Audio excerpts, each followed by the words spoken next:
Hi, I'm Diana Ideas, Master Certified Coach, and this video takes you through the ACC Credential exam for the International Coaching Federation. So, as a mentor and a coach educator, I get a lot of questions about this exam.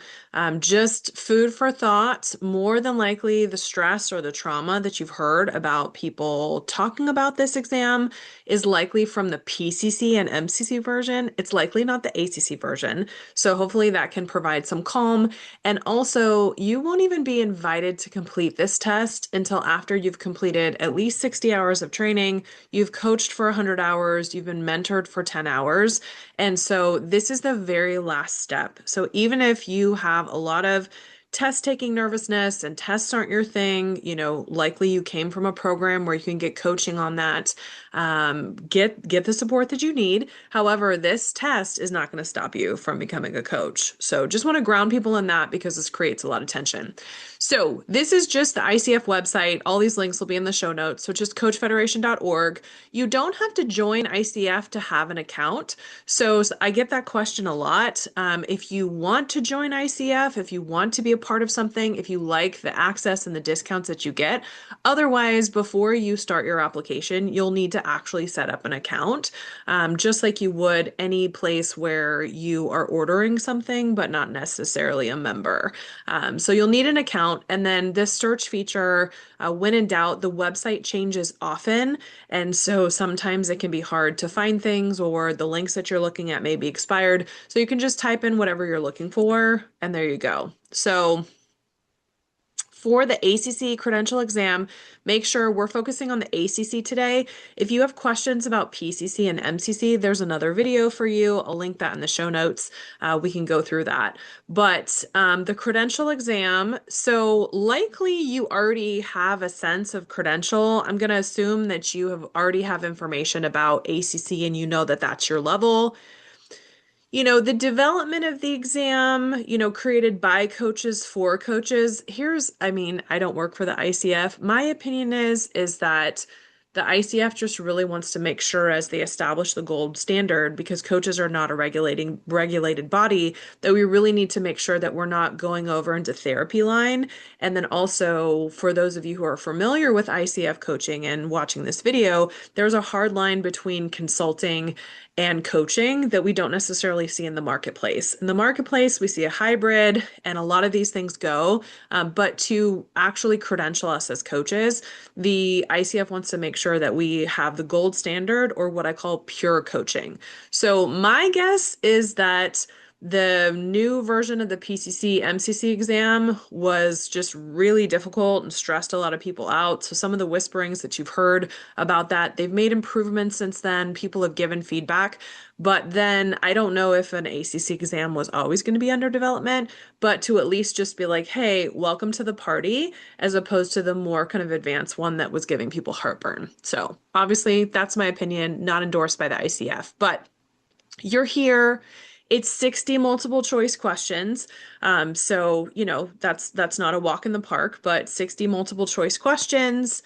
And then, so the exam format here, the total time is 90 minutes, which is great because the other one's 3 hours, unless they've changed it. So for ACTC and the higher levels, you're in there for 3 hours. That is the long test. So this one's only 90 minutes. I do recommend you take your break. Maybe you don't need it for 90 minutes, but if you're taking the 3 hour ones, you definitely do.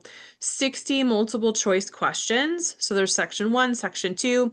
Here's the thing. This button, in my opinion, shouldn't even be here. You can't schedule your exam. Like, you can't do that until you're invited. It's like an exclusive invite. Only once the ICF has approved everything else will they invite you to take your exam. So I recommend that you don't even watch this video, you don't even think about the exam, and you don't even touch the schedule your exam button until after you've turned your application in and it's being reviewed by the ICF, which takes a couple months. So just so you know, I have people kind of asking lots of questions about this and mentor coaching, and this, for whatever reason, the back to school exam tends to generate a lot of stress. Again, I think that's from the other test and not this one. However, save yourself the stress unless it really helps you to prepare early. Like know thyself, and hopefully you're working with a coach and you're working with a mentor to support you. But think about the person you are and what the person you are needs, not just the information you're trying to cram. So I recommend staying away from that schedule your exam button until it's time. So this overview is just super brief, right? Like 3 broad categories. You aren't going to have to know like, oh, that's coaching ethics 1.2 or that's PCC marker 3.3. You'll hear mentors and assessors such as myself rattle those things out because we're training people at those levels. But for an exam, you don't have to know, well, then this is facilitating client growth versus establishing the coaching agreement. That's not the level of granular detail you're going to be expected. Now, the ICF ethics, definitely get in there, right? What are the ethical codes? What is a conflict of interest and when do we need to disclose? And then what's happening with laws, regulations, and organizational policies, especially when you think about like AI. So artificial intelligence is changing all the time.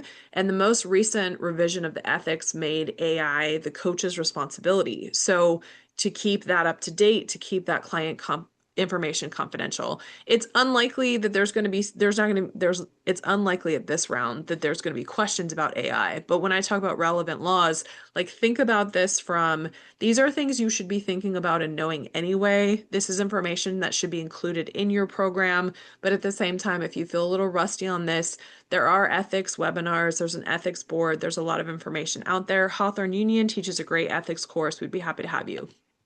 So definition and boundaries of coaching. So this is really where we get to in the ACC level. They're trying to make sure that you're not a therapist and you're not a counselor. Sorry, you're not a therapist and you're not a consultant. If you are a therapist or consultant, that's awesome. But for this test, you need to only be in coach mode and not be mixing in those other modalities. So that's something you really want to put like your coaching hat on, so to speak, and then also be aware of like, when are we not qualified to have this conversation? It's not our role to diagnose, but if there's something in here, if our clients are going kind of down into the dark or bringing up anxiety or things like that, coaching is what I call up and out. We meet them at the current state, we acknowledge where they are, and then from that current state, how do they get to their desired state? It doesn't mean we wipe the past under the rug and we don't acknowledge it, but we aren't going there. The therapeutic past is not where coaches hang out. So think about present state to desired state, clean out any therapy or consulting that you might have in there. And then, understanding the ICF core competencies, again, you don't have to know the numbers. Unfortunately, I feel like understanding how to contract with clients often doesn't get touched on very hard in programs, but think about establishing and maintaining agreement. It's actually part of the reason we created Hawthorne Union's new coach training. And I focus on this in the other programs that I teach for, is really looking at contracting and how do coaches make money at this and what does this look like? But at the same time, the questions are likely to be pretty simple because they're just trying to make sure that you have a deep understanding of ICF coaching and not going in as a consultant or a therapist. I have listened to calls before as an ICF assessor where it sounded to me like it was a therapy call that someone was turning in for coaching. So that's something that doesn't pass, right? Expertise in goal setting and motivation techniques, you're not going to need expertise. Like this is the associate level. And then proficiency with various coaching techniques. So I understand based on this description that it could stress you out, but I feel like if you're stressed out, you haven't looked at the sample questions yet. And then also what you want to think about as well is that this test, I don't think there's a limit to how many times you can retake it. Not that you want to be retaking it a bunch of times. I think it costs like $150 or something if you have to retake it. But at the same time, like if you're feeling anxiety as I'm talking through these things, either skip ahead to the parts that you feel like will help you the most, and or go ahead and like remember this is just the last gate. It's the last gate. You're already trained, you're already a coach. So this is just hyperlinks to materials that you already have from your program. And then important things. additional support. So if you want an accommodation or need an additional language. So here's what I think is particularly helpful. So I don't know how much these documents are going to help you with your credential in general, but I would say that the ICF core competencies and the ICF code of ethics is likely to be more helpful than the ACC minimum skills, because ACC minimum skills, while it's going to be focused on coach role, it's more what you're doing in the coaching session to pass the like call portion of the exam, as opposed to this multiple choice component. This is likely important though, because the ICF wants us to be really clear on what is and isn't our role. What I recommend is the ACC exam tutorial. And this is cool. I haven't actually checked that out yet. So I'm going to walk you through the ACC exam tutorial and we'll go from there.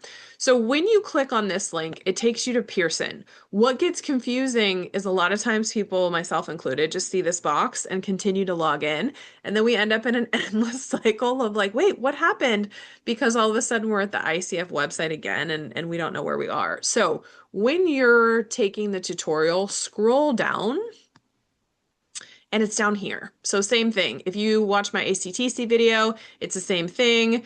If you're at the higher levels, PCC or MCC, it's down here. But here is your ACC exam tutorial. I recommend that you start here, and we're going to go ahead and take this together. So if you haven't already taken this, I recommend that you pause the video and go ahead and get this set up if you find it helpful for us to walk through, and then pause as you go. So it gives you the welcome, it gives you the screen. So you get familiar with the stuff. It's like you can flag things for review so that if you have time, you can come back to it. Ooh, apparently you can change your color scheme. Like that's exciting, right? And so, get yourself comfortable. There's no reason that you highlight and strike through. I don't know if these tools are new or I just didn't notice them before, but there's no reason that you want your day one in the exam center to be the first time that you're seeing this test, because this tutorial exists.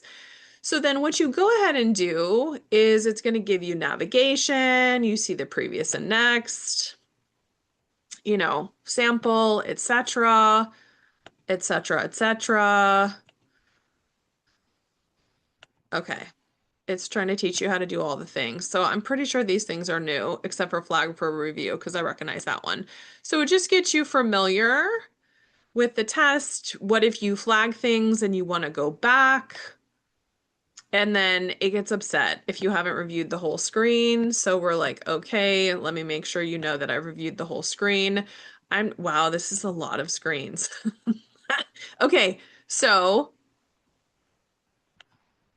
all right, here we go. Sample questions. Okay, so the hard thing about this question is I really feel like it's a throwaway, because I'm sorry, if you take a look and you don't realize that we are not supposed to be involved in a romantic relationship with a client, like I have some concerns. I have some concerns about your ethics and concerns about your training. The hard thing here is that then it's this sample question is not necessarily a moment of learning. This one's so obvious. Of course, we have to maintain confidentiality.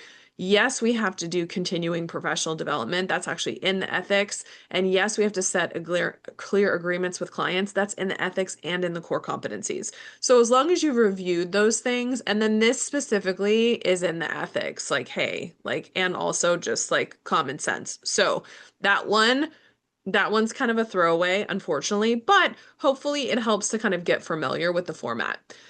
So item 2, again, go ahead and be taking these on your own. And there is a link that gives you the answers to these, which I'll share. I'll also share a link to the questions on a piece of paper without the answers identified, if that's helpful for you, because you can take this as many times as you want. I mean, I am not an ACC, and I'm in here messing around with the tutorial. So how must a coach maintain records pertaining to a client's coaching session? In a folder that's easy to access, in a digital and hard copy formats, in a secure format that promotes client confidentiality, with the other records for the client. So again, this is why I tell people not to stress out unless the actual test is really different than these sample items, in a secure format that promotes client confidentiality should be pretty obvious. The ICF doesn't care if it's easy to reference or if you have it in digital or hard copy or if your files are organized. All they care about is that we're protecting client confidentiality, which has to do with how we're trained as coaches, but also the ICF ethics. Okay, so hopefully you're 2 for 2 and we're rolling. So after 2 months of a 6-month coaching engagement, a client begins missing appointments and not following through upon agreed upon actions. What's the best approach for the client to take? So this is hard. This is where the best gets challenging because it's not necessarily what you would do or what you think is a good idea. It's based on your training and the ICF ethics and the ICF core competencies and the alignment with how the ICF's gold standard of coaching. That's what we're looking at. So terminate the coaching agreement immediately. Ignore the issue for now. So here's a hint. Ignore is not going to be the answer, ever. It's not. As a professional certifying body, it is highly unlikely that an answer is ever that a correct answer, unless you're choosing the worst answer for something, it's unlikely that ignore. Okay, refer to the client to a colleague who may be a better fit. Explore with the client whether or not to continue with the coaching. So terminate and ignore, ignore sweeping it under rug. Terminate the coaching agreement immediately. I mean, that language is just so harsh.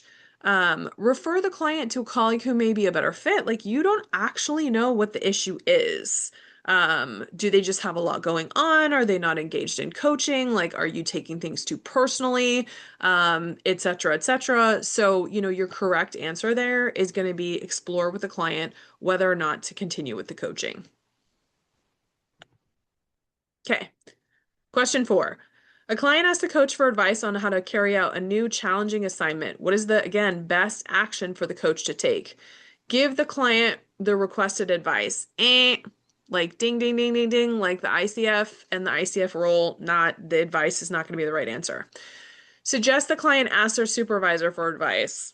Also, that's such an unattractive noise that I'm making at you. So that's not going to be suggestions and advice. That combo is not a good one. Send the client an email after the coaching session with several strategies the client could consider. Now, here's the thing. If you have your AI robot taking notes, your AI is probably going to do that if that's what you discussed. But the send the client an email after indicates that the coach is the expert. ICF doesn't like that. With several strategies that the client could consider, which ultimately suggests that the client is not resourceful and whole, that they can't go answer these things on their own, that they can't come up with things on their own, that they don't have their own AI robots. So anytime we are doing the client's work for them or indicating that they are not resourceful and whole and capable and magical, fantastical people, then that's usually not the answer in the ICF context. Your clients that pay you may want you to do C, and that may be the answer for them. But when we look at it from an ICF lens, that's not going to be the answer for the ICF, which means hopefully, fingers crossed, D, explain the distinction between coaching and consulting and invite the client to identify strategies they could explore together. This is going to be the answer. The ICF does not want you mixing coaching and consulting. This can be really difficult for coaches such as myself who were trained in a non-ICF program because the market usually likes this hybrid. And so we get used to that, or if it's been a while since folks have been trained, or you've been in this game for a long time, that's a really difficult one. But when you come into the ICF and you think about having those clear lines between therapy and consulting, the explaining the distinction, that one is all over the ethics and the core competencies. So that one's the obvious answer for that. Okay, number 5. A coach accepts a new client who values the coach's industry work experience. Which is the best action for the coach to take? So again, what is the best action for the coach to take in alignment with the ICF? Offer the coach's advice based on their industry work experience. That one's likely to happen, but that's unlikely to be the ICF's answer. Clarify the distinction between coaching and consulting. That one looks really good because it's basically a verbatim pull from the ICF core competencies. Provide the coach's credential in the industry. No, that's not going to be it. Suggest engagement goals for the suggest. You don't even have to read past suggest. Suggest engagement goals for the client based on the coach's industry experience. Now, your client may want you to do that, right? Hey, you have experience with CEOs at my level in my industry, and I'd like to know what I think you should be working. That's absolutely valuable. You're likely to get that question at some point in your career. Is that the best answer in alignment with the ICF? No, it is not. The best answer in alignment with the ICF is going to be clarifying the distinction. So, if you're brand squeaky clean new to coaching and you don't have these kind of marketable habits outside of your training, this is likely going to be easier. If you've been in the game for a long time and you're making money on a lot of these things, it doesn't mean that you aren't making money or providing good work or service. But for your ICF credential, in alignment with the ICF, the answer is going to be B. Okay, what's a key difference between coaching and facilitation? So, coaching involves giving direct advice. No. Coaching is primarily for personal development, while facilitation is only for professional settings. So, even the words there, primarily, what about executive coaching, right? Like executive coaching, business coaching, financial coaching, all of that stuff. While facilitation is only for professional settings like that, there's just so many holes. There's just so many holes in that statement. So that's probably. Okay, here we go. Coaching is a thought-provoking and creative process to support a client to meet their full potential. So that's actually the definition of coaching. That's in the definition of coaching with ICF. If you go to the website or Google, like, what's the definition of coaching? If it doesn't bring up that line verbatim, it's just because it's probably been updated. So this is looking like it's going to be our right answer. While facilitation is about guiding group discussions, makes sense. Coaching requires a license to practice. No, it doesn't. That's actually part of the problem in our industry. And also, you wouldn't be here looking at this and preparing for this if you needed a license to practice because you need 100 hours. So the point is that if you have a moment with the sensationalist language or things like that, you can often pick these out. So your answer there is going to be C. And you see me looking down just because I want to make sure I'm giving you the right answer after I pick it. Okay, so number 7, which of the following represents the most important purpose of silence in coaching? Oh my goodness, silence is one of the most underutilized coaching tactics. It's all over the PCC markers. I wrote a book about it. Listen, Mentor Coaching for Coaches. I love that this question is in here. So, to allow a client to process their thoughts, okay, valid. To enable the coach and client to hear one another, also valid. To provide time to the coach to think of their next question, that's very coach centric. To provide client time to think of the right response to the coach's question. That's also very like right or wrong. And so, not really. So, I think looking at A and B, because the other answers are just very coach focused in a way that the ICF is not going to want. To enable the coach and the client to hear one another, that's not a coaching tactic. You know what I mean? Like that's just a logistical thing that the ICF probably doesn't care about. So, allowing a client to process their thoughts, giving them space. If you truly ask a question that's potentially going to change their life or make a big impact on them, like they need a minute, right? There's so much noise out there. There's a lot of information out there. And so being able to effectively use silence is one of the most like underutilized coaching tactics. So the answer on that one for number 7 is going to be A. Okay. So this is weird because I'm actually surprised this is in here because I specifically told you that you shouldn't have to do this. So I don't know if this is a fluke sample question, kind of like the relationship one, or you're actually going to have to do this. But this to me is not relevant, like knowing what section it falls under. So I think just as you think about like as a logical human, respecting the client's perceptions is a critical element of which coaching competency. So trust and safety, if you think about it, that one's going to help someone feel safe. The hard thing is, though, is I feel like you could get in there with listens actively. And then it's less likely to be facilitates client growth and establishes and maintains agreements. So I'm hoping that the questions on the actual assessment are better than this, kind of just choose multiple choice under the headings, which I thought we had graduated beyond that. So I'm hoping this is just a kind of throwaway for the sample. But the correct answer there is cultivates trust and safety. So if and when you're seeing this, or you know what, if people are taking this test and they're seeing that there's a lot of questions like this, can you please put something in the show notes? Because I can always follow up with a video that goes more through the core competencies to walk these through. I do have an updated PCC marker video, but that's more focused on how you're coaching and specifically for the PCC level as opposed to a core competency review. So I'm hoping that you didn't need that one or it was obvious enough. But again, you don't have to know, oh, well, it's number X point X, right? That's not going to happen. It's just here, it's kind of a general category. Also, you can get a number of these wrong. So you don't have to get them all right. You know, it's not 100%. Okay, sample item 9. A coach asks the client permission to coach in a new and sensitive area.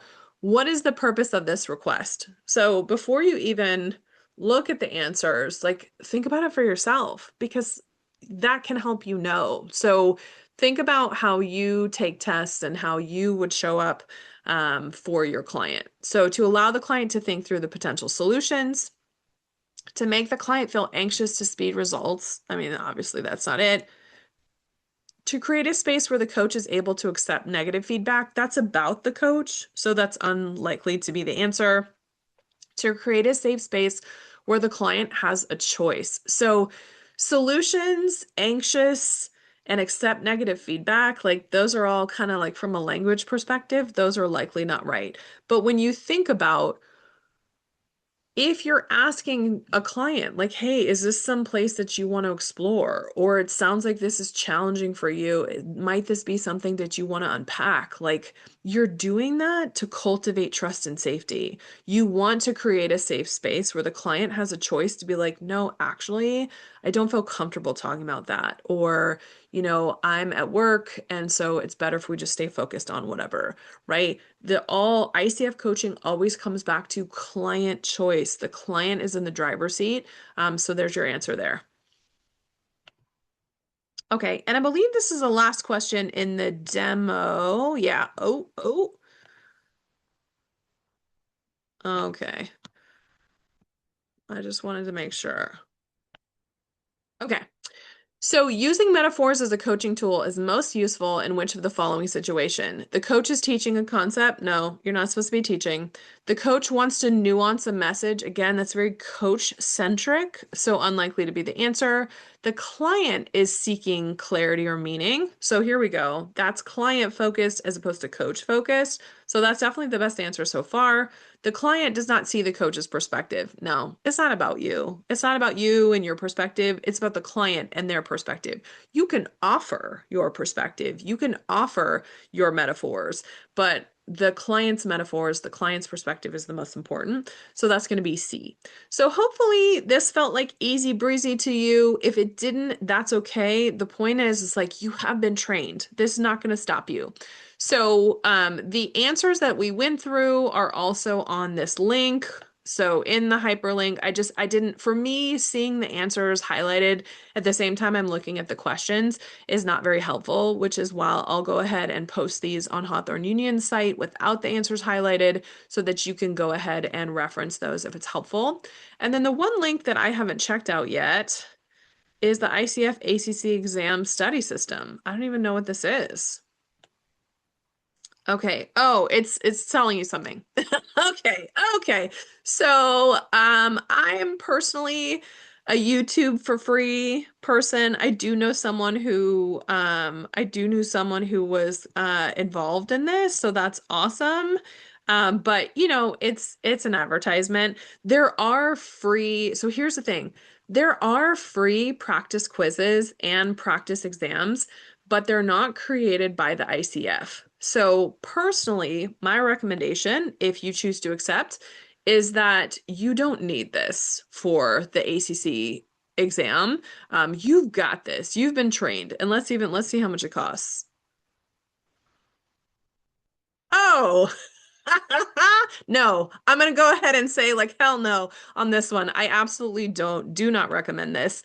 $995. I mean, here's the thing. If you don't take the test and you don't pass the test, it'll cost you like $150 to retake it, I think. And so, I mean, this is propaganda. You know what I mean? Like maybe not propaganda. The ICF, it's a system's responsibility to feed itself. So you have to think about before you buy these things, are you going to feel better? Are you going to feel $1,000 better? Or is it better to just like try it, see how you do, and then if you don't pass, decide if you want to talk to a mentor, which is going to be less than $1,000.